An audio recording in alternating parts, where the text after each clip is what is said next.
Ben, I've got to get. Are you still on TikTok? I am. Yes. I don't use any of the social aspects of it. I just scroll whenever I'm like bored. Mindlessly. Yeah, no, understood. Yeah. Well, I'll have to get that from you because Joe and I just send each other like, niche TikToks that you would also understand for the most part. So, because there's so many like underground or like now like Yeat TikToks. And I am not in on the underground TikTok scene at all. Like the music scene in general, it's just like it never shows up for me. Well, it's kind of like it's evolved into just being like mainstream now because you can't. The Yeat TikTok is not underground. Oh no, and the Destroy Lonely TikTok is not underground either. By the way, it's just like some underground shit. There is some. Yeah. Shit. Once you get to like Lil Shine TikTok, you've made it. Like I heard one Lunchbox like TikTok, which was like so random out of the blue, and then never saw anything about like underground hip hop again. It was so weird.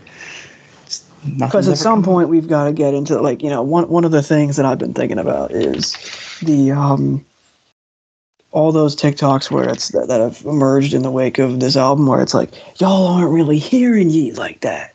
Y'all aren't really hearing it. So I want to make my version of that and just like merge it with traditional leftist like ideals where it's now like we're going to be deciphering Yeat in a way where when he says, you're broke as hell, you got no self-esteem, beans. Right, exactly. So when he says shit like that, it's not about him dissing you. It's actually a commentary about how, late capitalism beats us down and drains our spirit unless we get money. It's true. You are broke as hell. Right. And I have no self-esteem, so I feel you. It just is. Living off borrowed time, the clock ticks faster. Living off borrowed time, the clock ticks faster. Living off borrowed time,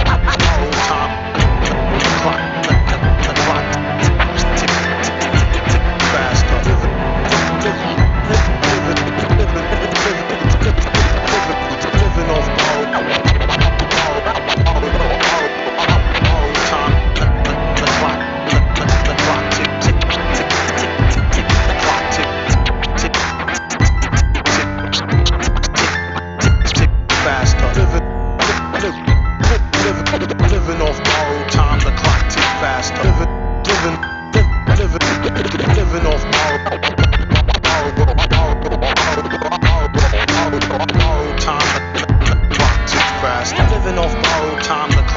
faster. Living off borrowed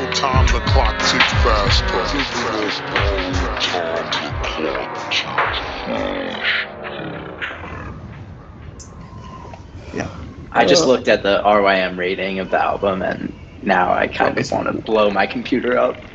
Oh my god! Already? All right, we're gonna get into that. All right. Okay. Well, that's as good of a note as any, I would say, to start this episode. This is your Living Off Borrowed Time podcast. I always say for the week when I intro these, but sometimes we haven't been dropping all that steadily, and I actually wanted to start off this episode before we get into the topic with just a PSA. In case you don't know, this is Caleb, aka OptimalAudio, one of the co-hosts. Patrick's not here today. I'm with a couple of guests that I will introduce momentarily, talk about the new Yeat album, Afterlyfe. You can probably guess one of those guests by just me stating the album title. But before I get into that, we have not been dropping all that recently. Like, it's been 2022 was a tough year for the pod, tough year for me personally, so I'll hold the onus on some of that.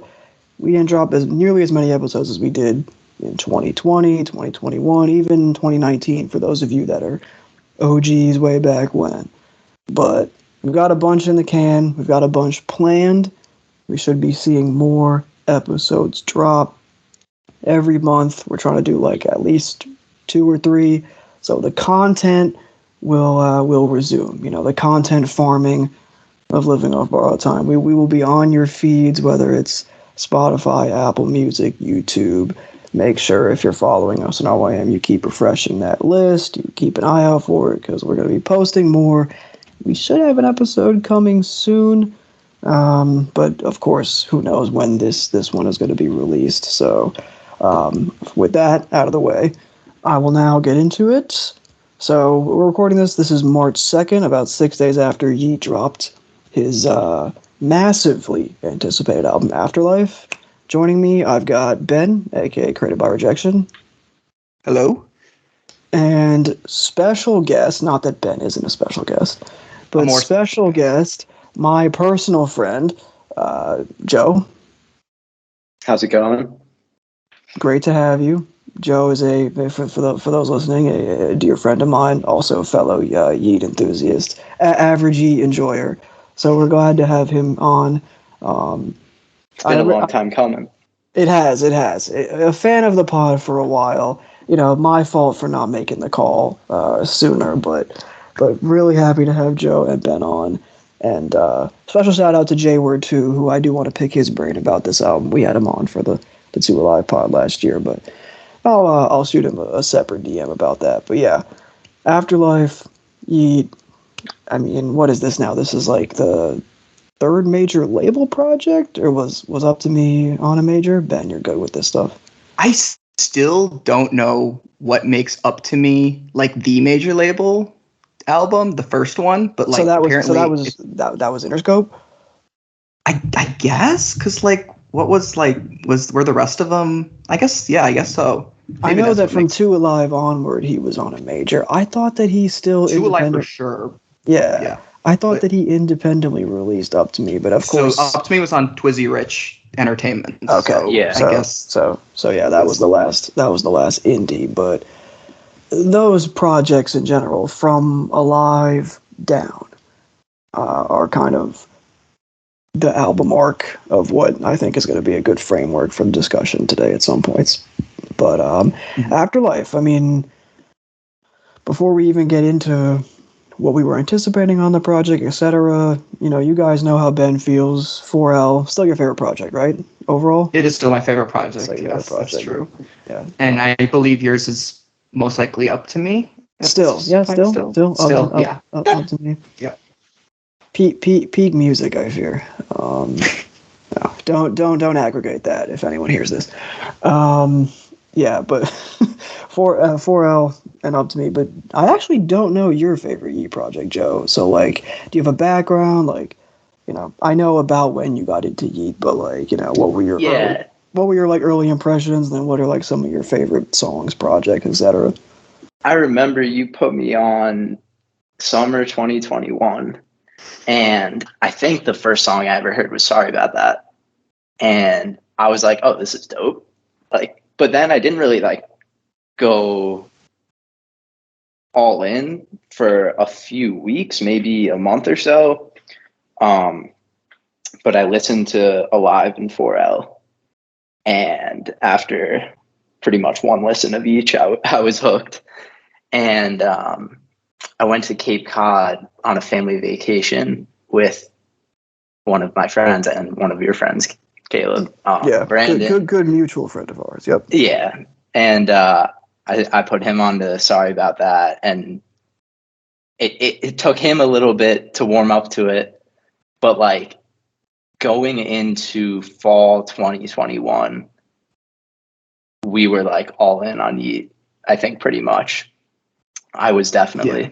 And I would say my favorite album is Up to Me. I gotta agree with you, Caleb. But that's two versus one. That's 2 versus 1 right there. That's all right. Everyone's favorite is Up to Me, to be honest. Like, if you ask anyone around, it's their favorite. So I'm okay with being in the minority. It has a certain. And Joe, I'm gonna let you finish. I promise. I just. Go. Ruthlessly cut him off there, but no, Up to Me, to like, even looking back on it now, has a certain energy to it that I think was just a lot of like right place, right time. Like, when to drop it. The collection of songs, I think, was like really the highest point you could argue of his songwriting, especially in a 2021 year where I wouldn't blink if you said he dropped multiple classics, because I would agree with that statement. Like, I think there was not only was his popularity rising, but also just like the The Craft, I think, was on a all-time like career high for him on Up to Me. I mean, even if I go through and I'm like, okay, what are the lows on this album? It's like it's pretty hard to find a low that I don't also think is like a fantastic song, or like at least a really, really good one. Like Stayed the Same is like, that's the only one I can think off the top of my head that's like, I don't love this song. So, listeners have already heard us talk about Up to Me and extol the virtues of Up to Me and the other 2021 Yeat albums. But yeah, Joe, if you had anything to add about, getting into Yeat and yeah. I mean, of course, like on Alive, we've talked about the beginning run on that album, absolutely nuts. On first listen of that album, I remember one of the more hidden away tracks that I really enjoyed was True to You. Amazing song. Of course, Spitting. on 4L, like the highs are incredibly high. Sorry About That is just, it's undeniable, and it totally makes sense that song blew up. Completely deserving of that. But yeah, Up to Me is my favorite Yeat album. Has one of my favorite closers on any album ever. Lying for Fun is definitely top 5 Yeat song for me. Absolutely love that. It's consistent. Yeah, go ahead. No, I say that's a common opinion. Like it's definitely a like resonant song amongst the fan base, which 100% is one of my absolutely favorites. deserved. Yeah. It struck a chord pretty much immediately, and it's had like a long tail since on like social media, TikTok, et cetera, et cetera. 100%. One interesting thing on 4L that I noticed when I was first listening to that was the For Really beat and that song in general. I love that beat. I love that song. And I was like, who produced this? Benny X, who I'm sure we're going to be talking about a lot. It just like made so much sense, that sound with Yeat's vocals. And I'm really glad that they've collaborated a lot more in these recent albums. I'm sure we'll talk more about that, but yeah, I mean, just the consistency of Yeat's early projects is amazing. The consistency of all his projects, really. But when I was getting into him, I was like, damn, this guy is really just dropping amazing album after amazing album. And he's still doing that. So really been one of my favorite, probably my favorite artist of the last, 12, 18 months. I think I could say the same. And Caleb, I believe you could also say the same. Yeah, I would. Am I correct? I mean, yeah, it's funny. I haven't really given it like much thought, but yeah, I probably. I don't want to be, disrespectful to Cardi, but in terms of overall, yeah, I think since Alive dropped, it has been nonstop, because it's funny. Joe mentioned how I sent him some stuff. I remember going back through I went through some of our texts, and I think I sent you like War 2 way back in the day, Joe, like pre-Alive. But that was when, and I don't know when it changed, but that was when Yeat was still in like spelling his name in like all caps. Do you remember that, Ben? That era? So vaguely. Yeah. I unfortunately wasn't on that. Like I wasn't fully on at that point, but yes, I do remember it for sure. Yeah, I just remember like setting that, but that's how far it has come from me listening to, like, I just had a realization, like listening to Afterlyfe for the first time, as we'll get into it in a second, of the 2.5 years since I first heard Yeat's music, where it's like, you could have never told me that this was the career path. I had mentioned you could have never told me. Yeah, you could have never told me that this was the guy that was going to blow up out of everyone that like we were listening to back then. The first time I heard, I think Nobu was the first song I heard. I referenced that was before. That was mine too. You're just like, what even it is out of the realm of what you would expect. But because I was listening to similar things at the time, it was still on like a wavelength with what like other Slay adjacent stuff, whatever. But I was thinking, pre-Alive and even on Alive, you're like, oh, is this the best guy like in that whole camp or like associated with it? And then Sorry About That comes out, and you're like, oh, is this like the best rapper in the underground? And then like Up to Me came out, and you're like, is this the best rapper like in the world? Like what? Yeah, you get a little. Obviously, there's a little bit of overstatement there, but that's kind of how it went from.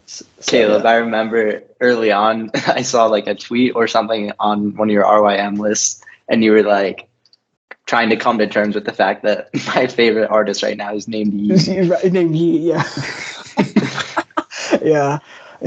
Oh, and it got shot down early on. Like I was, we did an episode way back, like a mid-year 2021, where before I talked about like RX Nephew or like, Pierre or whatever, I was like, oh yeah, by the way, these two like albums from this guy named Yeat came out this year that I love so much. And then, Patrick was like, guy's name's Yeat, moving on. So I never really talked about him before we did that episode, but, long-winded intro aside, you guys are here.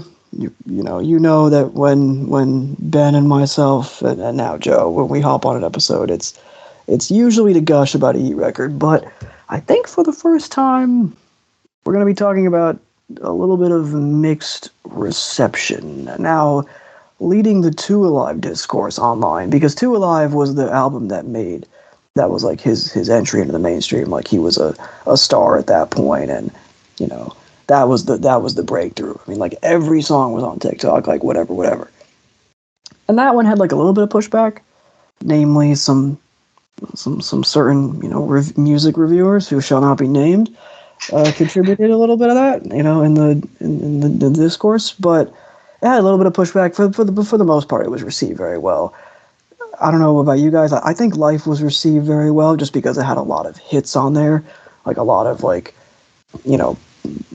melodic, it was definitely Yeat at his most, I think, like mainstream and polished in the I also song. think it's just that, like, people just struggle with like longer albums for some reason. Like, That's so true. the fact that like Life was only 12 tracks, Yeah, just like people can get through it in like 30 minutes, and then the songs were quick.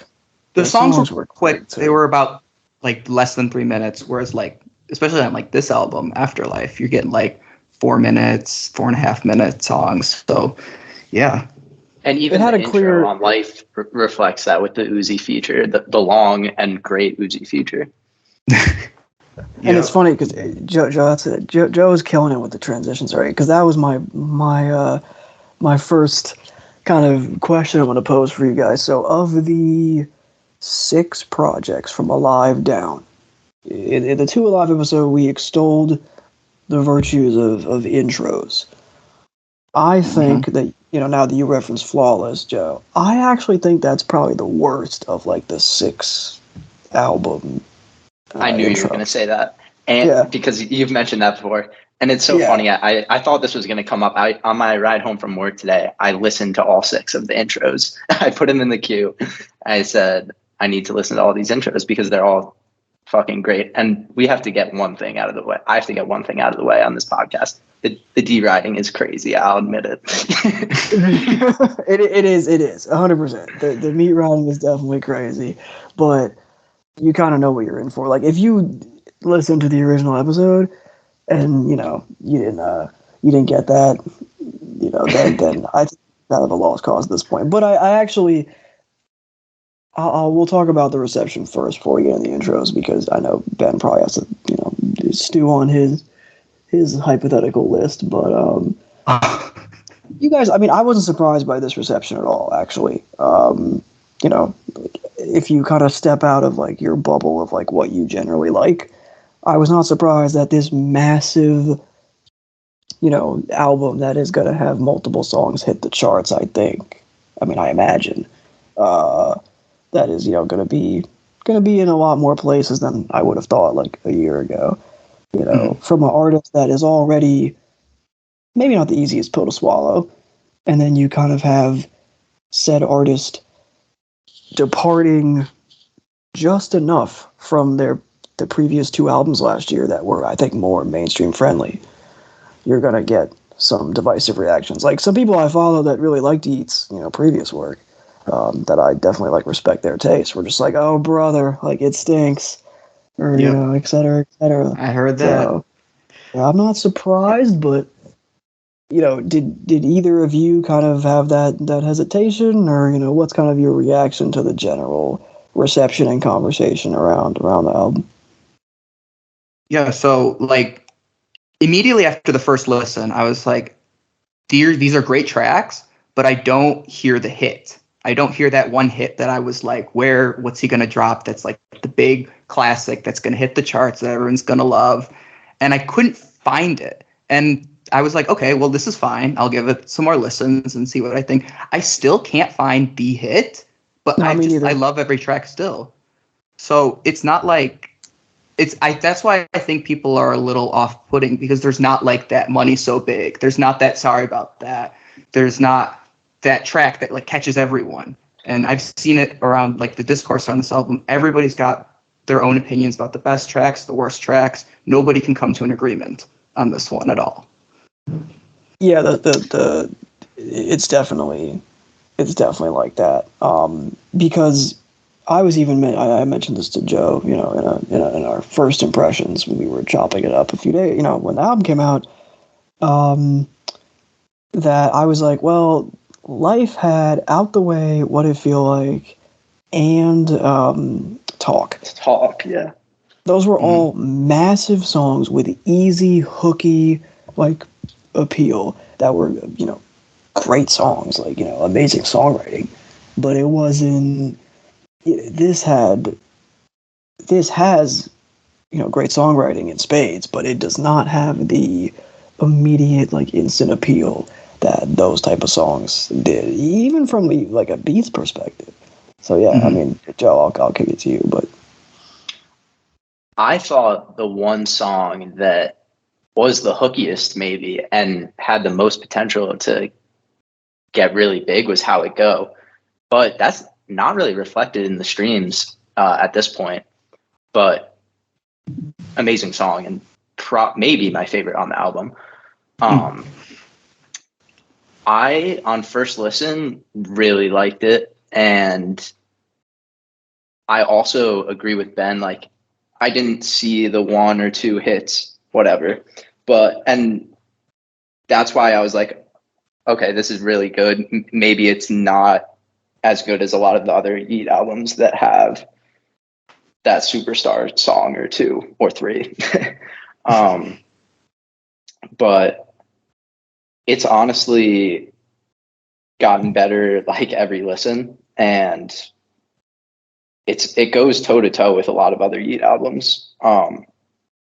It's probably lower in my ranking, 6 or 7. I don't know, whatever. We've talked about this, Caleb, but still an excellent album. And I don't know, maybe I just haven't been looking hard enough, but I haven't really even seen a lot of people discussing it online. But it's because you live a healthier life. That's why. You're you touch grass free. Sometimes. 100%. That's actually why I brought him on here. He's our touching grass correspondent. Gets offline, logs off. No, I wouldn't say I searched for it, but I think inevitably you kind of see some of the reactions just by virtue of being online, and also by virtue of having a RYM account and going on the album page to rate the tracks or whatever, and then you do the one thing you should ever do, which is read a comment box. So yeah, I guess that's the thing. I just really don't give a shit what those people say, so I just don't look. Right, but yeah, exactly. I looked at the rating, I don't know, whatever I said this at the beginning, and it's at 2.83 right now on RYM. That's ridiculous. Well, here's the thing you got to factor in, and this is some old school RYM knowledge that you probably don't know about. So, any rap album in the history of ever that has come out. Oh yeah, it's underrated. It relative. You to other have genres. to immediately add like 0.3 onto the rating because I see that. of de-weighting by genre association. So then once you do that, then the album is still underrated, but at least you have the mental the mental block there. But You've controlled for the idiocy a little bit. Exactly. If I'm building Perfect way to like a system, that is like that would be a part of it. It's like, okay, I have to factor that in. But yeah, it is too low. But I can see why. Mhm. There are a few songs littered throughout the track list that I think are standard root songs from him, but they're not standard or root in the way that I think people who don't like the album are ascribing, where it's just like, oh, it's a lot of the same song, or oh, like he's just like like a lot of his songs sound the same, like et cetera, et cetera. I actually don't think that. I think it's more from like a good example, just overall would be like Whoa. I think Whoa is the weakest song on the track list. Not that it's a bad song, but he's done that kind of concept better before. Like that's what I would say. 100%. That's a good way to put it. And I know I sent you my track rating, and I had Whoa at the bottom too. So I'm totally with you. There's nothing about the song that I'm like, oh, I don't like this, but it's a thing where overall that I think concept the songwriting is not as sharp, and the beat is like good. I really like the bass line. It sounds great in the car. But yeah, I think this is a car album for sure. For sure, play this one in the car if you didn't get that. 100%. I tried it today. Was the way to go for sure. Yeah, continue. But yeah, I mean, absolutely. I agree, Caleb. He's done that type of song much better. Right. But overall, where I think the album really succeeds is the implementation of taking previous concepts and now building on those. So whereas in a song like Whoa, it kind of did the inverse. You're seeing that with a song like Now, or even the, like the intro, Better Off. I would say, a new concept would be like Nothing I'd Change, but even stuff toward the back half, which, we'll get into kind of like the closing run, which is my favorite section of it. Mm-hmm. But overall, I think that the album shines when he's building on previous, moments, choruses, influences that we saw in the last 3-4 records, but now we're getting, on a more prominent scale here. So if that rambling made any sense, that's kind of my general, like, big picture thoughts. Like, I'm going to concur in that. I think it's great. I've been listening to the shit out of it.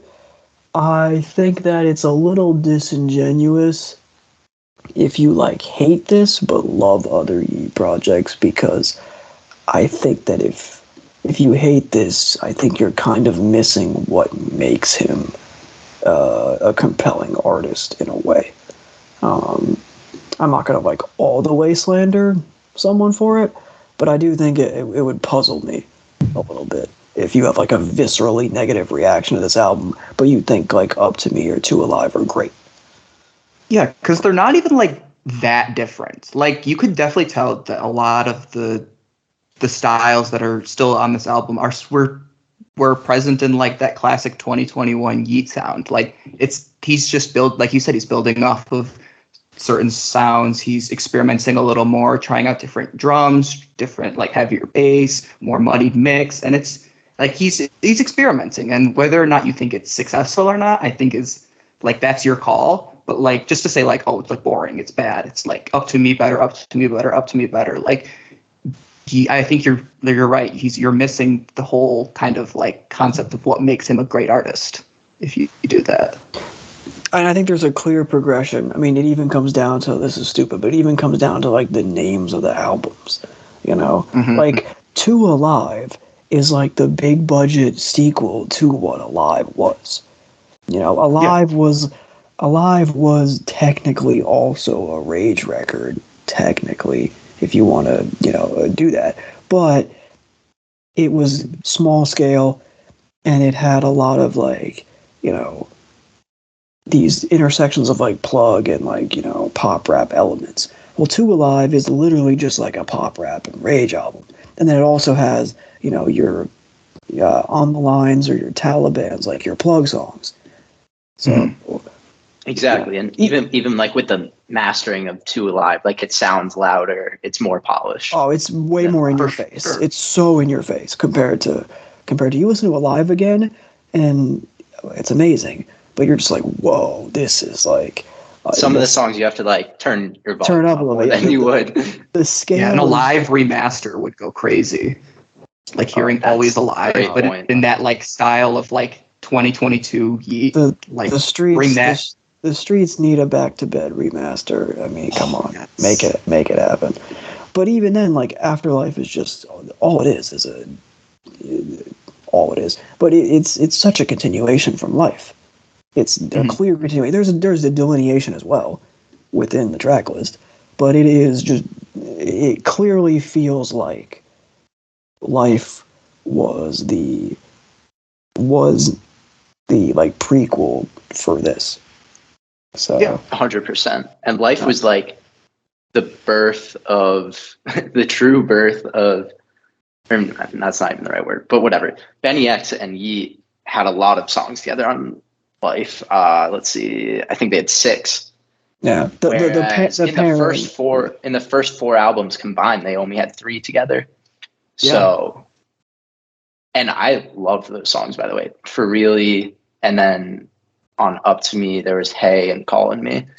Yeah, great beats, great songs. Tracks. Benny X didn't have anything on Alive or Two Alive, but then Life comes, and it's like that's his main producer, and that's sort of continued on Afterlyfe, and that's like, I mean, he's one of the main reasons for that continuity that you were talking about, Caleb, between Life and Afterlyfe. Yeah, I think it's clear in the in the sound. Yeah, I mean, the intro is just like a song that could have been on Life. Which I guess should get us back to our intro discussions, because I think I would go. I've given it some thought, so I'll let Ben off the hook for a second before I ask you. But I would go 6 through 1, Flawless 6, No More Talk at 5. I think 4 I would go with, I'm now blanking, so Come On at 4, excuse me. And then I would go 3 Always Alive, 2 Poppin', 1 Teslas and Rovers. 1 and 2 are You Could Flip a Coin. But that would be my overall. So you don't have to name all of them, but if you have like a favorite or so, like what has it changed? Has it evolved over the years, or is there one that you would still cape for over the others? Yeah, I would probably go Flawless at 6. I would agree with you on that. And, I don't know why. Like, it just doesn't hit the same as the others in terms of both intros and the Life album in general. Then I go either Poppin' or No More Talk. I'm still undecided, to be honest. And then Always Alive, Teslas and Rovers, and then Come On. That would be my... Oh, yeah, Come On is like your shit, because you thought he was saying Yeat, come on, like at the beginning. I thought that, and I still sing it whenever it comes. I still think it sounds better. He think he's like hyping himself up. It sounds like he's hyping himself up at the start of the album. He's like, Yeat, come on, let's go, come on, we're getting on. Only if you say it in the way that he used to say his name on like those old features, like on Probably, for example. When he would come in, he would say, it would sound like yeah. That's what it was. I don't know. I can't hear it otherwise now. That's crazy that you still sing it like that. After I cooked you on air too, that's crazy. You should have done it. I still think it sounds better to me. Ben, you're gonna hate me for this, but I think mine would be all right. Flawless at 6. I'm gonna agree with you guys, but Come On at 5. Amazing song. I love that song, but I don't know. The other ones just hit harder for me. Probably I'd go with No More Talk at 4. Teslas and Rovers at 3. Always Live at 2, and Poppin' at 1. It's really splitting hairs, though. I think 100%. I think Flawless is 6. All the other ones, it's like, I don't know. The order doesn't really even matter too much to me. They're all pretty so good. accurate. Yeah, Flawless is a dope song, but it is clearly. I mean, how many songs are on Life again? Like I think 12. 12. It's clearly bottom 3 on that album. I would agree. I would And agree with you. Yeah, it's still great, but I would say that like Flawless, Got It All, and Crank are like the bottom 3. So That's a fair take. Yeah, that makes sense. And Crank really grew on me. So, but yeah. For some reason, I would really was fucking with the Crank snippet, and then on the album, it like wasn't hitting as much for me. But it's a really solid song. I just love the part when he's like, I only go up like a stair. That's just phenomenal. That's just phenomenal. Oh, the one-liner. Yeah. The like whole Man of the Year bit or whatever was like going around on TikTok. So I kept hearing it, and then I kept, going into that.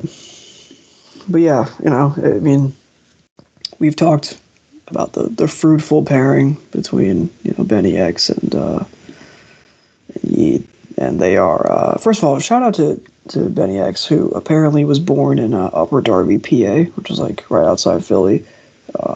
So bad. I didn't know that. Yeah, well, I mean, look, Working on Dying, they only let Philly people in the crew, right? So, I guess I didn't even think about that, but yeah.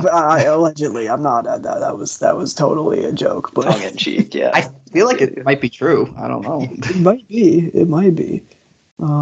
Just don't go around selling music. But anyway, No More Talk sounds. I made this joke to Joe, kind of off pod, but it kind of sounds like if Yeat tried to do like Tron or Blade Runner, like dystopia music, but in rage form. I think it's like a fantastic opener. Like I was immediately hype when I first heard it. So I guess that's where we. It's so good. The way Benny X finesses the bass line, it has so much movement. Like he moves those bass notes up an octave, and it's so melodic. It goes so well with the synths he's using.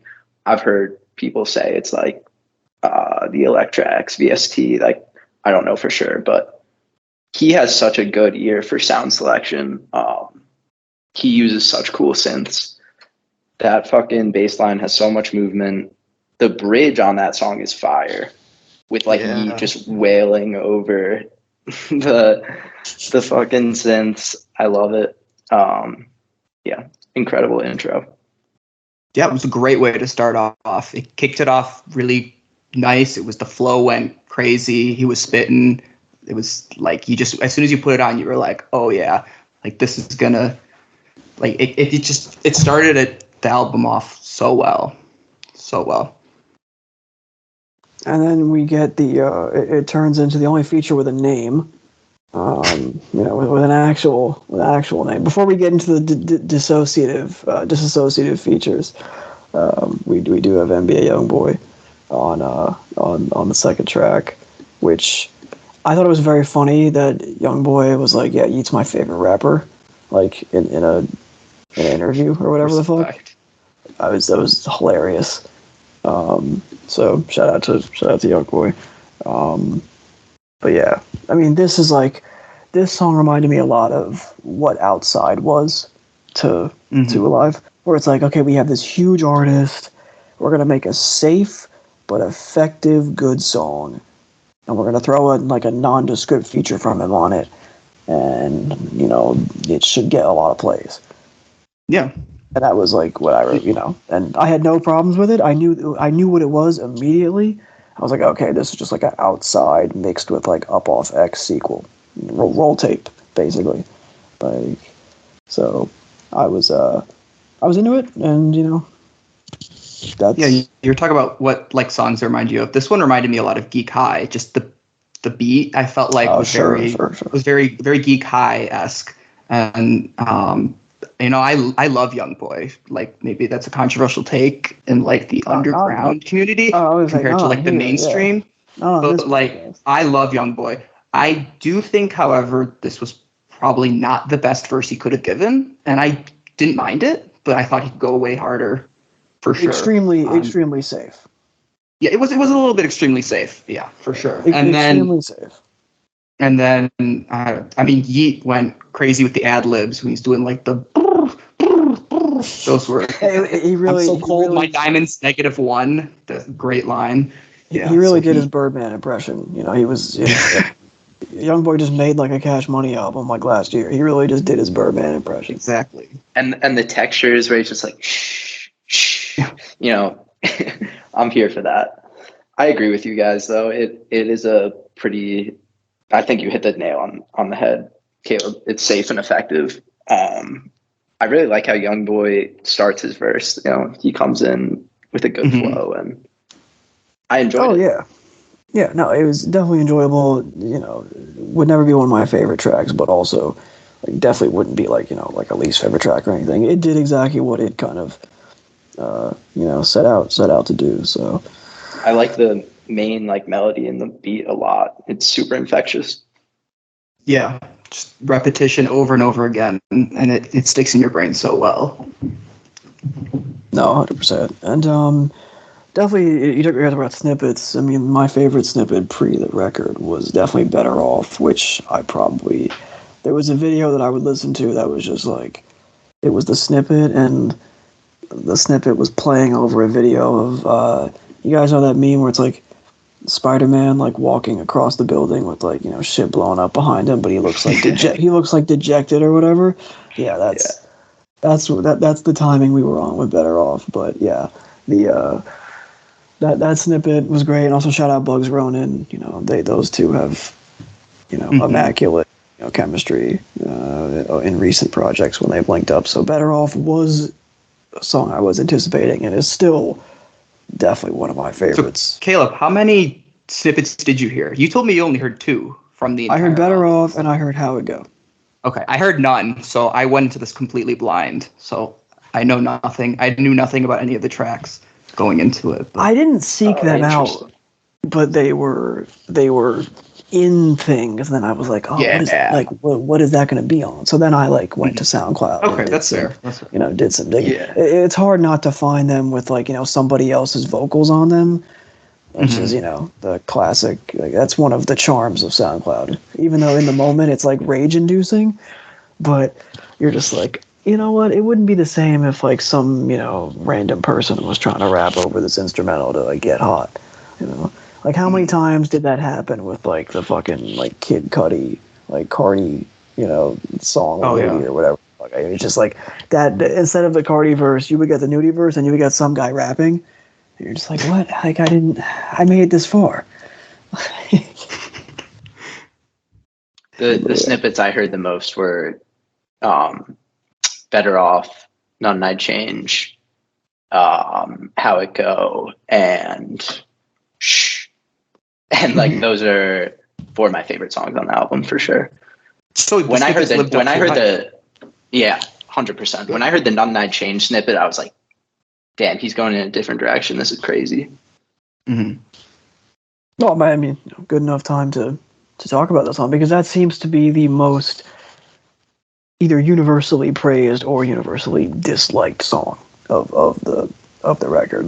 You either maybe there's one more that we'll get to, but that one to me is one that I saw a lot of people being like, oh, this is bullshit, or a lot of people being like, this is a great new direction for him, So I'm definitely in the latter camp. I mean, duh, you guys can probably guess that, but I love the textures of it. I love the fact that it kind of takes almost garage influence in a way. It's not quite there, but I think it's just like that, like hip house vibe. It's like it's like a house has, beat with like rapping over it, basically. it certainly had like a Chicago like hip house vibe a little bit to it, like in the skittering, bass and stuff. So yeah, I was definitely into that. I think it's a great hook. It kind of has like a deceptively good groove, where you think it's going to go one way in like the first 20 seconds or so, and then it like switches up on you. But yeah, I think that's definitely and also I would say the song that starts with some of the like recurring, lyrical themes that you would see throughout the album. Like it kind of introduces, a lot of like internal, like, looking, and a lot of, drug, not that drug abuse has been uncommon in previous Yeat records, but there's a different tone to it. No, you took the words right out of my mouth. Like, one of the bars that stood out to me on None I Changed, I don't think that I can feel. I just wish that I could feel. I was just about to say that one. Yeah, we're all on the same page then. He comes back to that theme on the closer when he says, "I don't know how to feel," and in other songs too. I mean, it's throughout the album. So yeah, totally agree with you there. Really introspective, internal struggle type beat. Very powerful. Even though, we've talked about this, Caleb. Even though he's just like seemingly spitting raw thoughts, like, it feels heavy because it is really. Yeah, it's one of those things where you might raise an eyebrow if you like. And I'm going to get into this later with some of my overall thoughts, but you can ascribe almost whatever you want to it. You can give it a certain meaning, and that wouldn't be misinterpreting it, because that's it's in front of you. It's on the surface, but it's all about how you feel. I go by more of like the tone of the song. So something like this, I think this is definitely a darker track compared to, even a song like, Better Off, where he's kind of doing the elongated, wailing on the hook, and then the straining his voice on the singing. But this is a little, it's a little darker. It's a little more forlorn in a sense, which you haven't really heard on a couple of like the most recent projects. I talked about it a little bit with Holy One and Killing Them, especially the latter, and how that was kind of like his 56 Nights, the whole tape, but really that ending run, and that song was equivalent to like the title track of 56 Nights, where he basically makes like, obtaining like, wealth that will set him up for years sound like the saddest thing ever, and makes it, and also like he while he's doing that, he's spinning the web of like the drugs are killing him, so I thought that this is like an interesting companion piece of that. It's taking that idea and progressing it forward. Yeah, I feel like in many ways, as he's gained popularity, the overall tone of his music has gotten darker. That's so true. I didn't even think about it like that. But yeah, you're absolutely right. It's like every time he's dropped like a project, he's gotten bigger and bigger, but he's gotten darker and darker, and the music's gotten a little more somber, a little more slowed down. He's dropped almost the thing that like got him popular in the first place, that like big hype music that like Up to Me was all about, and he's moved into now this like more mellower direction with Life and Afterlife. So I think that is a cool point. Like, and there were hints of it on Up to Me too, like on for sure, Lying for Fun, and it's just it's gotten progressively darker. But that's not to say there's not hype, upbeat Absolutely. songs on Afterlife. Mm-hmm. It's clearly it clearly ebbs and flows. I mean, you can even pick certain pockets. Like it clearly ebbs and flows, which is that's a sign of good sequencing in my view. So yeah, I mean, on that front run, we don't necessarily have to go through every song, but I mean, the songs that I think are you don't necessarily need.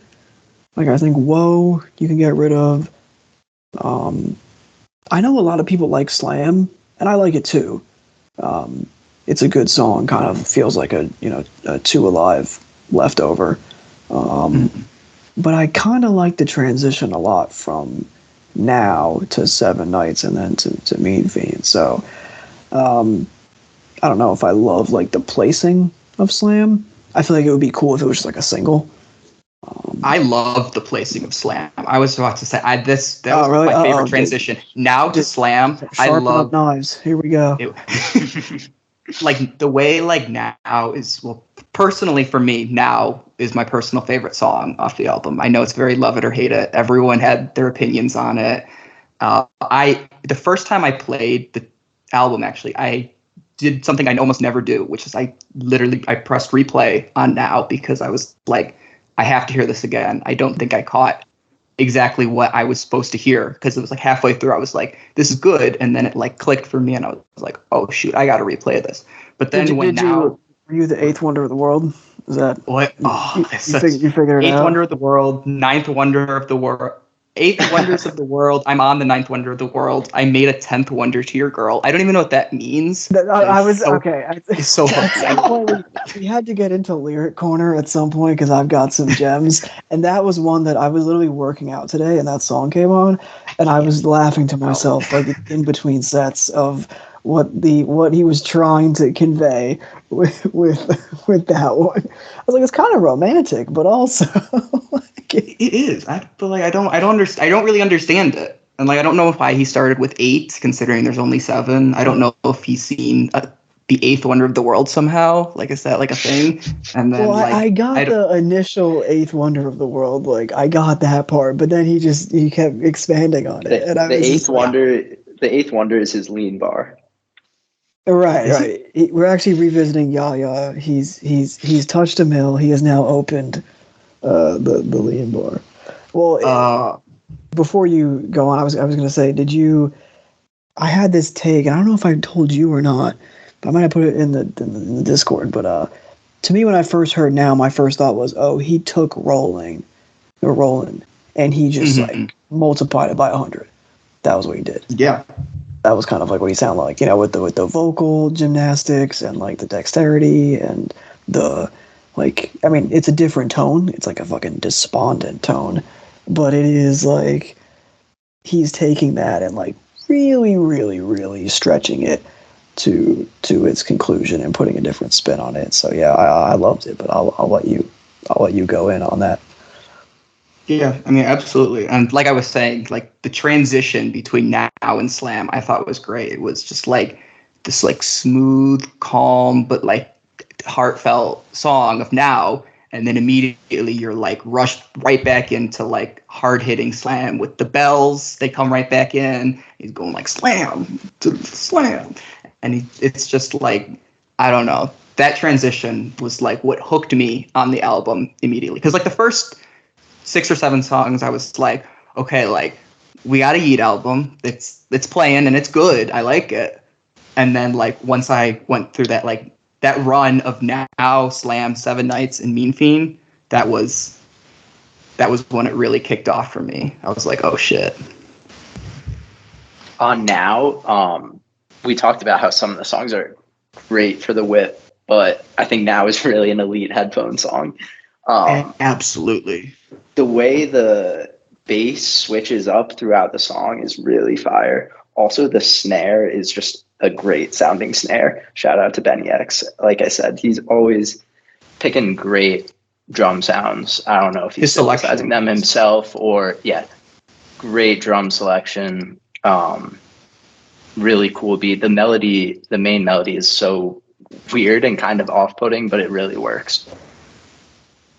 It seems like it like really came from the heart. Some like he didn't like try and make it like appealing to the masses. He laid it all out there. The melodies are emotional as hell.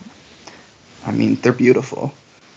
I think he really succeeded 100%. with that one. So yeah, that's my personal favorite track, which is, I think, it's a very love it or hate it song from what I've seen online. Everyone was like, this song made me cry. It made me want to end my life because it was so beautiful. And then the others are like, this is like the worst thing he's ever put out, bar none.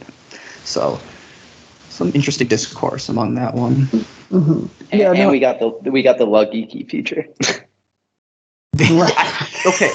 So wait. So anyone if you go to YouTube and play the official audio for the song or whatever, and you go to the comments, a bunch of them are like, "Never give Luggeeky the mic again." It was like a bunch of yo, this dude trash as hell. That's crazy. Yeah, but the very funny. Mean Fiend is crazy. That's my shit. Dude, that was one that grew on me so much. Like Good. it's top 5 for me now. But Mean Fiend, at first I was like, okay. And now listening to it, it's like it's so evil. The lyrics are so great in that one. It reminds me of that 2021 Yeat lyrics where he was like spitting random nonsense that didn't really make sense, but kind of just like you just knew it was great. Apple bottom, no, this is not Chili's with that. There's so much going The on. chili cheese. There's so much going on. Frog brown. Like what is like? I'm sorry, but like I stretch the work. This not no Levi jeans or some shit like that. yeah, that was a great one. But it took a while for me to grow on, for sure. No, that the Mean Fiend whole pre-chorus and hook structure is so well. First of all, he does he has a genuinely straight bars line in the beginning where he's like, "Told you lean with me, told you rock, yeah." Like in the beginning, obviously he's interpolating lean with it, rock with it, I think, and he's also it's kind of like a Juice WRLD bar too, right? I think so. Yeah, that was like a Juice WRLD song. So I mean, if he intended that absolute heat in that one, real hip hop, double entendres, you know what I'm saying? But anyway, shout out "Lean with Me" featuring Lil Uzi. That's like one of the best Juice WRLD songs. So true. So true. Rest in peace, Juice. I mean, he's talking about I mean, I like I freestyle this whole thing. There's no more punching out, or it's no more punching out. I like that one. Mm-hmm. Obviously, we've talked about the "You broke as hell, got no self-esteem," which is, like I said, a critique on modern late capitalism and how it's failed us as a society. But and he follows it up with talking about it's not Da Vinci's on his feet. So hey, telling you. The schizo nature of the bars is insane. He is all over the place, and I'm here for it. My favorite line is "Cold world, it gets chilly. I rock me Moncleese, no question." I rock me Moncleese is a hilarious. But even just the way it's delivered, because of how he punctuates everything on certain parts of the beat, the way that it's like "Cold world" and then the snare hits, and then he goes again, and then he finishes the bar. It's like a flow that seems commonplace, but I haven't heard that often before, which brings me to my biggest critique of the reception of this album is, why aren't we hearing the flows? Are we hearing it's pretty... They're crazy. Yeah, they're as good as any of his flows from 2021, honestly. And how he's doing it, and you had just mentioned the schizophrenic nature of the bars and the hook. Well, I think the flow plays a part into it as well. Oh, I couldn't have said it better. The flow is crazy on that song, and also I don't want to skip over 7 Nights. I mean, 7 Nights is really good in my opinion. One of the flows and bars that I really liked. He says, "I've been selling money, making pounds." Yes. Yes. That's just so funny. And his flow on that song is really sick. Not to mention his flow, but also his inflections on the song are crazy. Like I've been living on islands, and he's like throwing his voice around on these like, just it's crazy. The stuff, the way he like is able to manipulate his voice is, I mean, you can clearly see why Thug is his biggest influence. He loves to like play around with the highs and lows of his vocals. I love it. Well, there was a video. Oh, go ahead, Q. Oh no, there was a video that was going around on Twitter. It was like Yeat's process of like adding in like the ad libs. Oh, I think I saw that. Yeah, and it was like people were clowning it because like he was literally just like whale yelping like into the like, obviously it was all the music removed, and so it's inferred that he has headphones on and he's like doing the backing vocals, and it's some of the wildest shit you'll ever hear. No exaggeration. Real geeker energy. For sure. And I would like to say real music. Like that was so interesting. Such an interesting window into like the creative process. I was pretty fascinated. So yeah, I mean, obviously it's gonna get clowned because he sounds funny, but I also thought it was like kind of insightful, honestly. Mm-hmm. Oh, 100%. It's always cool seeing the recording process. One of you mentioned Thug. I think the most Thug-inspired song on this record is Back Home. I would agree. Yeah, I would say Back Home, or I would say like Type Money. Both those two would be my, yeah. Oh, it's fine. I heard like a Hendrix type song for Type Money, which I guess is still in the same ballpark. So there's so much Future influence on this album, and you were saying before about I think more than all the other ones except for Life, which is kind of Life. Yeah, once again. But you were saying like the classic Future trope is like, I'm rich, I got everything I could ever ask for, yet I'm still sad. That's like Future in a nutshell, basically. In a sense where it's actually been beat to death, and like at this point, yeah, from the fan base, not from him. Yes. Yeah, but like Yeat does, he pulls that same sort of card. He's like, half the time he's talking about, I've made my mills, I've made everything I could ever ask for, I've got my girl, I've got as many girls as I could ever ask for, and yet I can't feel anything. I'm done. I feel like I just feel sad all the time. It's a great compliment. I was talking to Caleb about this a couple of days ago, like on the closer on Life, Killing Him, how he says, "I touched me a motherfucking million." Like the way he says that is, he makes it sound tragic somehow, and yeah, definitely. Very. It's just like it goes back to like my 56 Nights, analogy where, like I just did 56 Broads on a European tour and they was all crazy. Like that's sure out of context, sounds outlandish and whatever and whatnot. May or may not be true. Who knows? But in the actual presentation of the song and whatnot, it's like absolutely, the tone is so, like despondent and like introspective. So for sure, see the similarities there. I was going to say before we get to this like ending run ish, there are some of the tracks on this early back half which I've definitely grown to appreciate. I mean, outside of How It Go, which I loved from the jump, I think that Split and Something to Do really grew on me with subsequent listens. I really appreciated what they were going for on the production side a lot more.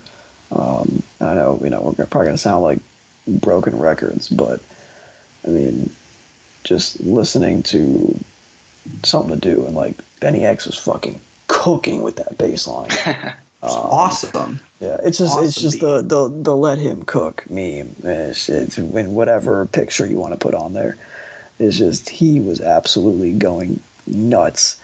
I love how it just like skids and like morphs throughout the song. So I think that was when obviously it was cool that he got to chase the money beat, and everyone talks about that, like I want Bentley, I want money. hook, which is real throwback vibes. Also, to your Young Thug point, is kind of just like a Young Thug hook. Yeah. The repetitive nature of it just sounds like the like. It sounds like sort of like what's that song? Future Swag. Yes. Oh sure, yeah. Yes. Yeah. Good one. Yes, absolutely. And I think for Split will be, if there's going to be one song that I think makes it huge, I think Split will be the biggest one, in my opinion. I think it's going to be for the hook absurdity. The hook absurdity, he just never really lets up on the flow. He's continuously going hard. He's got this like eagle type screeching that he does, which is so insane. I love that little like when he's like, vocal. It sounds like he's gasping for breath. It's so crazy. And he's some of his best ad-libs. Have you guys seen the TikTok of the kid dressed up in like a business suit? And he looks like he's giving like a presidential speech, and it's over the really fast flow of the song. It's so funny. I haven't. I gotta look at. There's that particular thing has been going on for like a while. I think I used to see him do like oldie lyrics or whatever. Yeah, it works so well. It does work so well. It's the comedic like approach is a good one. I think the biggest disappointment of this record is not the songwriting or the sound. It's the fact that the Talking Ben app was left off how it goes. So like it might be, but also I think it also saves him a little bit of like the whole like meme rapper thing that gets thrown around all too often, even though it's not true. We all know that. But like when you have stuff like, the Minion soundtrack, and he's a little like, he's kind of like quirky in his voice, and then you have the Talking Ben app. You're getting more of these like, not to put it in like a bad way, but these like TikTok children who like see him as this like goofy rapper that makes funny music. Oh, like 12-year-olds. Like, here's here's Talking Ben, very funny, and it would. I wish it was on there. I still do. I think it would be amazing. But I do also have to think that it saves him. Hilarious. It is straight. And when I hear the song to this, like however many times I hear the song, I am always going to mentally input that into the book. There's just no way you can get me away from that. I'm sorry. I'm just gonna like mentally imprint that. There's already versions on YouTube where it's like with the Talking Ben app and da da da da. So, I'm sure that'll feed the meme economy for a while, but yeah, super great song, great hook. I mean, you guys have heard the song. If you're listening to this, you know what we're talking about. So, I would say, I mean, in terms of other stuff, it's funny. I had a conversation with friend of the show and previous guest Terse, and he was talking about how he really liked Something to Do, and he liked Bad Ben and Demon a lot. Along with a song that I like, Demon Tide as well. And I was like, oh yeah, like you're a production head. Like that makes perfect sense to me why those are your favorite songs, because if you listen to like those songs, like Benny X is really cooking. And it's more of a subtle, I think appreciation for those is going to be more subtle because they're not very immediate, but they have like a very like intoxicating quality with the production. Shout out to Yeat himself producing Bad Ben, Demon. Some really cool production. Yeah. Not one of my favorite songs on the record, but it's a really good song. Didn't leave an impression on me at all the first time I heard it, but has grown steadily, I think, with subsequent listens. That was one that immediately clicked for me, and I think it was because I was like, I didn't know anything about like any of the songs beforehand, so I knew nothing about it, what like the beat was, and I saw it was like made by Yeat. I was like, oh, that's interesting. I don't think he's like made a beat since Up to Me, right? Yeah, it's been a while. Song, but it had been a while, and then I looked and like Genius because I was like bored, and I was like, oh, like this song was originally like made in like 2021, so he had made this beat in like January of 2021 or something. So that's why I was like, oh, this is very much, it has like sort of a 4L vibe and a live vibe to it. And I think he re-recorded his vocals, but it's a really good callback. That's actually a good production. that he did back in 2021, where he was producing for on Alive. Definitely, it was a great callback for sure. And I'm glad he didn't throw it away. Yeah, his production jobs and his those have always been great. I mean, he produced some of the best songs on that album. So he's always kind of. I think the best Yeat self-produced song is "Wavy Crazy." Wavy Crazy is good. I still think that Bad Bend. To be honest, I think that's his best work. He called it his best beat when he previewed it on like Instagram Live. He was like, "This is the best beat I ever made." I think it's top 5 for me on this album, for sure. Because it reminds me of that 2021 Yeat. Not that I don't care for him now, obviously, but like it just holds such a special place in my heart. That sound, that like summer 2021 sound, is so good. It's got a really interesting song structure. How it like kind of oscillates back and forth between like the Bad Bend portion and the Demon portion. It's like a subtle distinction in the beat and the flow, but it works really well. Yeah. I feel like making a beat, bitch, so I made the beat. I mean, he said it himself. So true. So true. I would like to take this time to say that I have the first comment in the Alive comment box. So what prize do I win for that? Unfortunately, nothing. That's why I use the GOAT. I think I had the first. It's actually the Euro first loser comment. Hold on. I'll be claiming that one in the mail. Well, we've kind of got to my favorite run, which I've been waiting to talk about, which is the heavyweight through the end of the album. I think that it's the run that, for whatever reason, I've just been replaying the most. And it's really stuck with me. And I would just like to say that, your favorite artist wouldn't get on the track and howl on the track. And that's what I have to say. Your favorite artist will not turn part wolf on the track. Like, I'm sorry. I'll hold my weight. Exactly. That's all you had to say. Caleb and I just walk around saying I hold my weight like 50 times a day. I've done a lot of embarrassing things this podcast over the year. You will not catch me trying to out-woo on the podcast. You will not catch me. Disappointing. Absolutely. Sorry to all the fans out there. Right, all one of them.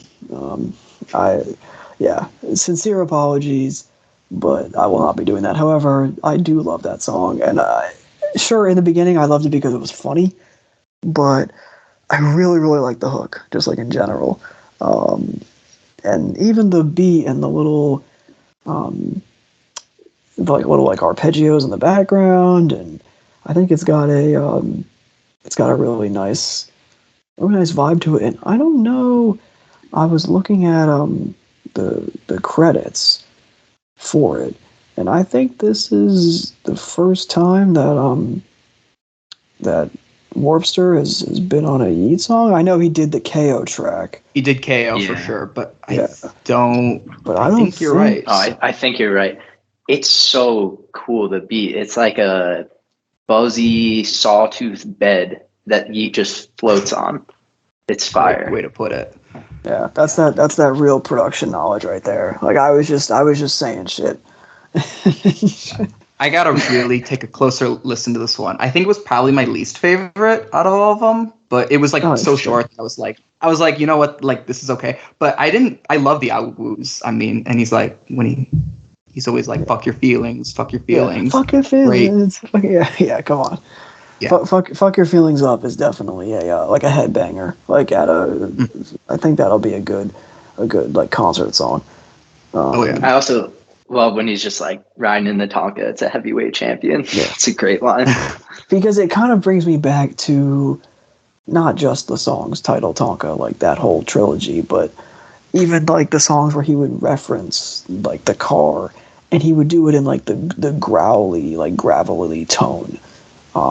In a lot of those 2021 stuff. So there were little like, subtle callbacks, here and there, on throughout the record.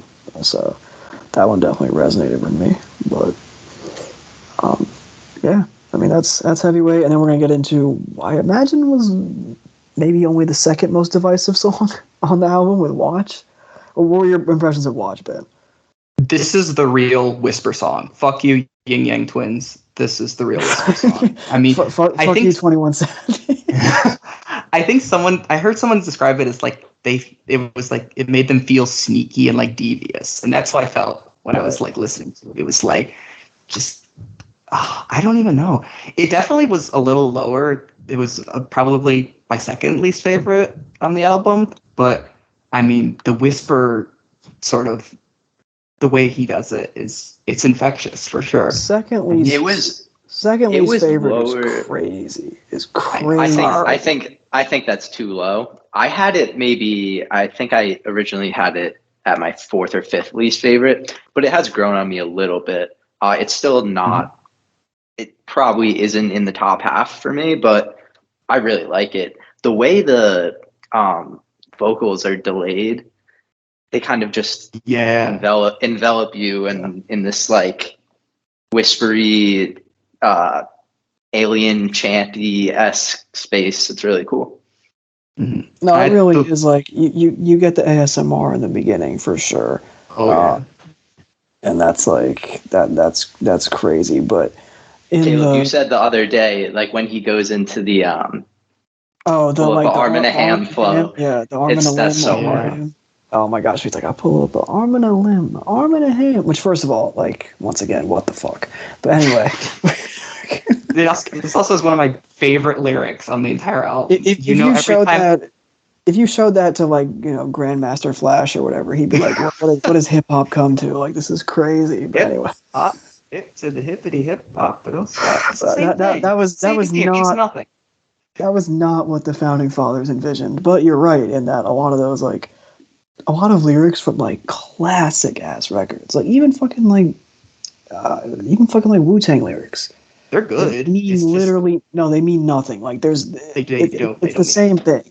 So throughout history, rap music has always had great songs with lyrics that mean nothing. Like ODB was just talking. Bro was just straight up raw thoughts. He was just talking speaking raw thoughts on the beat, and it was hard as hell. So when Yeat said, "I'm not rapping on this beat, this shit's dancer" or whatever, you know. Oh, that's real music. That is one of my favorite lyrics is every time that I drop, all you motherfuckers watch. So I'm gonna call the song "Watch." Sit back and watch.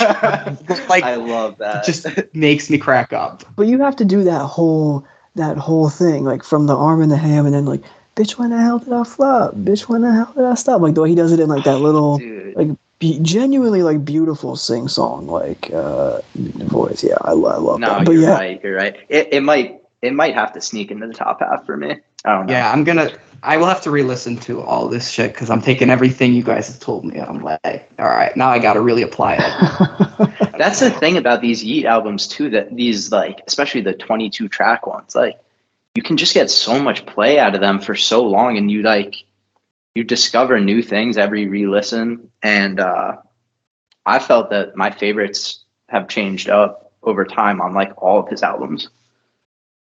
Caleb, was Too Alive your most listened to album of 2022? Most listened? Yes, but my most listened to artist was Ame, so he was second. I mean, it was. But Too Alive, because you just every time you have a new favorite song, every time you listen to it, every time you go back and you're playing a song that you like didn't think was anything like special at first, and then you're like, what the heck? This is like I had that with a couple ones in the back half, like the back half is so underrated. So there were a couple of them. I don't know why I'm blanking, but there was Call Me for sure was one that like the one Call Me before, and the one before Geek I Can't Die. Yes, the Can't Die was one that I didn't even give it a second thought on the first listen, and now it's like definitely one of my favorites on there. Even a song like Don't Lie, like when I just wanted to get to like the Roland and Taliban combo in the beginning, I was like, oh yeah, it's good, but like I don't like give a shit. But then, the narrator, he gave a shit. So, yeah, no, most definitely. No, I'm with you. I'm with you on that. But yeah, Wash, great song. Don't want to belabor it too much, but like very wholly unique in the Yeat catalog, which once again doesn't sound the same, is a clear deviation, like progression, whatever you want to call it. Shout out to Wash. But on that run, I mean, Joe, you mentioned Back Home. Like that's a pretty like, forlorn, like, obviously like introspective song and tone. I want to know like why he's going to Milan so much, but Yeah. like outside of that, like I really do like the whole part of like, I'm taking another bar, like I'm gonna pass every test, I'm gonna pass every car, like all that stuff. So I love his flow on that song. It's a Works very so well. The beat really creates like these nice pockets, and he fills them so well. he pauses a lot. There's a lot of pauses. It also just is like one of the most familiar tropes in rap music, this song, where it's like, back then I was blank and now I'm up. You could be the most conscious rapper ever and you're still making songs like that. Like it's a very easy, successful trope to pull. So yeah. And he puts his own twist on it too, because like you said, it is like pretty forlorn. Yeah, it's very introspective. It's like a common theme, I think, on this ending run, where whether it be little moments or entire songs. This one, it's like the entire song. But yeah, this one was like this one I thought would be great on like a long drive back home after like a tiring night. Just like so, like looking back. When you fucked up the ice that night, you went home. That's a great. Yeah, exactly. You're like, fuck, man, that was a terrible night, but we're gonna move past it, and we gotta keep looking forward. And it felt to me. I think you guys said that this one felt very Thug. This one to me felt very Future like. It was. I felt Future on this track for sure. It's like that slower. When he gets into like the slower songs. I think that was kind of like I can see that. Like a Purple Rain type. Yeah, silky smooth, very chill. Yeah. I don't want to go through this pod without talking about that DK tag though. Ooh. Oh yeah, great. I love that tag, and is one of and the it's best songs. It's very propulsive. Like it really kicks that song into action. Yeah, it really does. And his flow in the beginning is just so infectious. No, 100%. Good shout on that. It is. That's another one that grew on me a lot. First time I heard it, thought nothing of it. Like, was still kind of, recovering from Watch. But that's definitely one that, as I play that ending run, like from Heavyweight down, it has, wormed its way into my brain. Which, as I've said about Yeat throughout the time of talking about it on the podcast, he has a consistent way, much like a Thug, a Cardi, etc., etc. Not to compare him to those artists because I hate seeing it, but I hate seeing that he's a clone or whatever. Like we've moved past that. We've moved past that. It's 2023. Come on. Yeah, that was a 2021 talking point. We have since progressed, but yeah, that is something that evokes those artists and kind of has like a way of worming the hooks into your brain where, as we've alluded to earlier in the pod, you kind of walk around and you have that stuck in your head for no good reason. But that's the mark of good songwriting. I've always had that belief. 100%. Yeah, it's subtle. So, I mean, speaking of good songwriting, Type Money, which I will embarrassingly say I thought was a filthy produced track for the first time I heard it. So you guys can... It's so, like, psychedelic and cloudy, this beat. It just, like, I don't know. It does feel very filthy. The chirp fooled me, That I was like, oh, shit, we gotta... Oh. Yeah, Brandon and I were like, nah, fuck you, Caleb. Because we were on the song credits, like looking at it. And it's like, no way is this filthy. No, it's not. No. Because but it is a fire beat.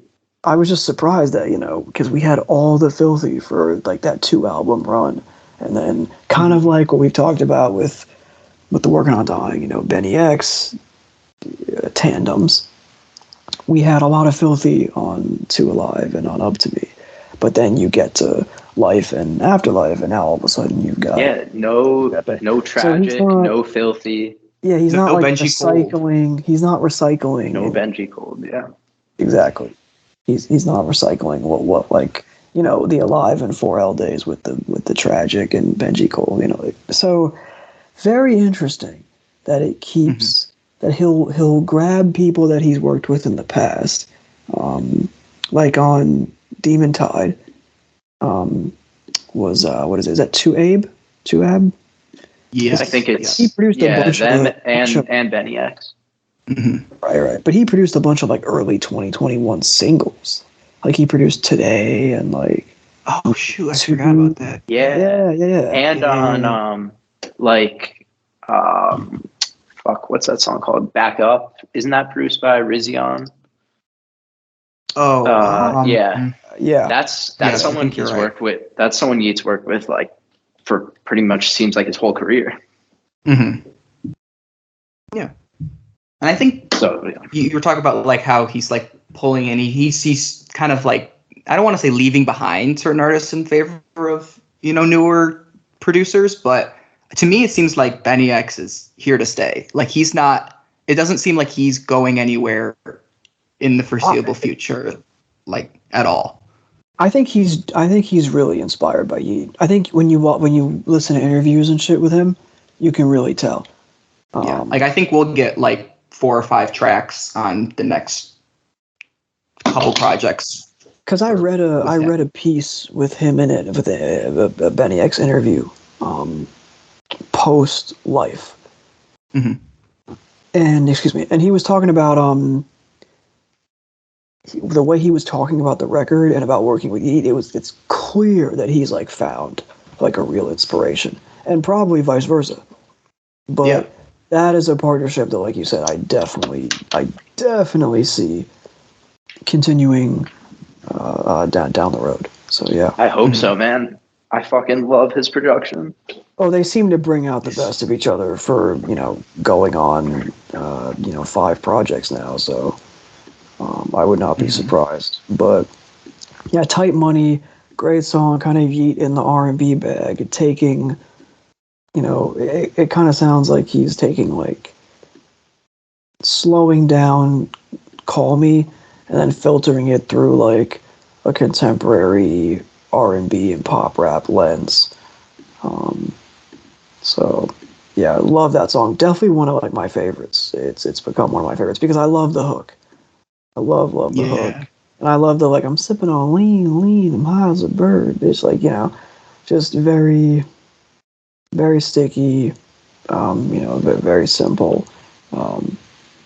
But yeah, I like the like the 777 sent him to heaven, like very just little stuff throughout that hook. So definitely one of my favorites. But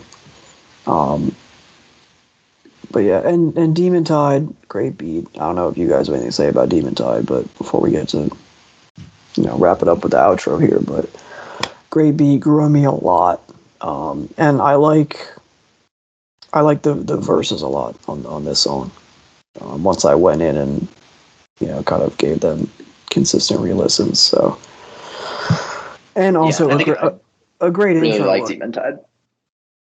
I think it's the perfect like penultimate track. It's right before that like kind of devastating closer of a song you got. I think it works pretty well to like cool the tone while also still it kind of is ramping up the tone. Like Tight Money is it's ramping up the tone a bit, but it's also like I don't know, I feel like it kind of it closes it allows the track myself to close out nicely by kind of I don't know. It kind of feels like a closer in its own way, in the sense that he's kind of encapsulating the entire album in one chorus. It's almost like a closer, and then you have like the encore, right? In a sense, the like epilogue. The epilogue is a better word. That's a better word. That's a really good way of putting it. Because he even goes back to like the devil metaphors and stuff, or the devil like imagery, which he was doing. That's what I was gonna call out. He was doing a lot in on Demon Tide. Yeah. The devil been watching my ties. The way he says that is really sick. The devil stuff he was doing that a lot on Up to Me and Two Alive, etc. So, yeah, that was one that kind of took a break on the last project, but he brought back. Obviously I just hope I make it at 25, another classic rap trope, but honestly, a very relevant one, especially in the last 5 years or so, which is just it's been an absolutely devastating time to be a fan of rap music, as I'm sure all of you are, aware. Yep. So, but yeah, Demon Tide, great song, another one that grew on me a lot. Like I said, my minor hangups with the album are more so bits and pieces in the, middle-ish section. This ending run, is definitely the one that I've replayed the most, and the one that I've found the most enjoyment in. But when I say hang-ups, these are minor hang-ups, because for most of this episode, you guys have been listening to me gush about this album, so I still love it. I still think it's great, but yeah, so we might as well get into myself. I mean, I think when I hit you, Ben, on the first night, you said that it was one of your top 3 on here, and yeah, I know Joe feels the same way, and dramatic spoiler alert, I also feel the same way. So Ben, I'll let you say why you love it so much. Yeah, I mean, immediately your first thought is this is the can't stop it drum pattern. It's the exact same way that NEX created it, and he said it. He confirmed it himself that it used to be part of the same song, so it all makes sense. He said it transitions very well, and Can't Stop It was my favorite off of Life, so it's only it makes sense that Myself would be also a favorite. When the strings come in, it's like I'm floating, man. It's so good. It's probably my favorite closer he's ever done, in all honesty. He's got the guitar, the strings. I mean, I don't even think he's using auto-tune on some of the background singing that he does. There was one part where I was like, that sounds like it's just his normal voice. So he's pushing a lot of boundaries on this one. And then, he's talking about at the end, it's I don't give a fuck about no one, about nothing, not even myself. I mean, just it hits you hard. Hits you hard, man. Yeah, no question. I mean, Joe, I know I've got some thoughts, but if you want to speak on it. Such an amazing closer. It's probably my second favorite Yeat closer behind Line for Fun. Probably, I don't know, it might be one of my top 10 favorite Yeat songs. Honestly, it's that good. The beat is excellent, as Ben was saying, when the strings come in. It's really powerful. He just has a way of making his closers so raw and reflective on every album. He's kind of taking stock of where he's at in his life. And I don't know, it's hard to put into words, but he's, what's he say? No one's doing it like him. I don't know verbatim what the line is, but he has all this shit. He has all this money. And then he's just I can't even feel. And the way that's married with the emotional nature of the beat just works so well. And really powerful closer. I can't really say enough good things about it. Mm-hmm. Not to mention he's got probably the darkest lyric I've ever heard. And the backing vocals too. Just as it swells toward the latter half, and then with the string arrangements, the backing vocals provide a real sense of gravitas toward it. I feel, not to get too 100%. Not to get too English major on it, but that's kind of what I was kicking around. No, those are some good descriptors. But yeah, I mean, I'm just gonna go real hard here, but for whatever reason, in the last couple of days, I've really had this song on the brain nonstop, and more so than any other track on the album. And it sounds cliche because it's the one that's like such a stylistic difference, and I'm sure that it's a one that a lot of people are gonna, cite as like, oh, this is so much better than all the other ones because it's not X, Y, or Z. It's not. It's got real drums. It's got real drums. It's good. It's more of what I'm used to. Blah blah blah blah blah blah. But I think to me, this is just like, this is part of what makes Yeat such a resonant artist to me, and not to get all personal or confessional on a freaking Yeat podcast, but I think one of my favorite lines he's ever said, and it really doesn't mean all that much in the context, but in the second half of the song, when the strings come in and it starts to swell and you kind of coast toward the end of the song, he lets out like a long yeah, and he's like, yeah, and I live with myself. And to me, for whatever reason, over the last couple of days, I've really been thinking that that's like some of the most quietly real shit that he's ever said.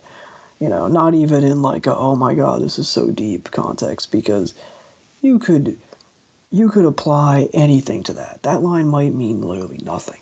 I don't know. I don't know what it meant to him at the time, but what I do know as it relates to me is that it means a lot to me. Like there's so much in that line, even if it might not be intended to be the ways that I'm sitting with it versus how he just said it. It just feels heavy, but not in like a overbearingly like way. It's just reality. It feels like reality, and to me, even if you remove the context, the line of being like, yeah, like and I live with myself, that's just like a very resonant line to me, especially at this kind of stage in my life where I have been working so hard to just try to wake up every day and live with myself too, which is like not easy. But for him to kind of like capture my whole goal in life at the moment and put it on a track in a way that, who knows how he thought to mean it, but I don't know. It definitely really stuck with me. It had me looking like the sad Wojak meme, out here, late at night, staring out the window, thinking about some shit. But yeah, man, like, what a song, and what a simple one-liner. But that's part of why rap music is fucking great, right? Like that's why, because any bar, any line, any song can seem simple. It's universal. Yeah, exactly. Yeah. It is the most universal art form, I think, or rather universal form of music, and I felt that way for like a decade now, and I just cannot imagine not having a deep love and enthusiasm for rap music in all sizes, shapes, sounds, etc. And it's encapsulated in that song. It's encapsulated, I think, in Yeat's career arc and what he's been able to accomplish. I think it's encapsulated in his music, and I think that's encapsulated in what we're trying to do with this podcast. So, Ben, Joe, it's been great having you on.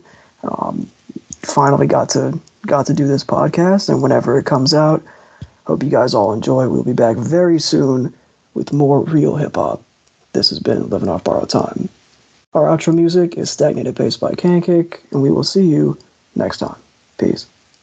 It ain't gonna never stop. It ain't gonna never stop. It ain't gonna never stop. It ain't gonna never stop. It ain't gonna never stop. It ain't gonna never stop. It ain't gonna never stop.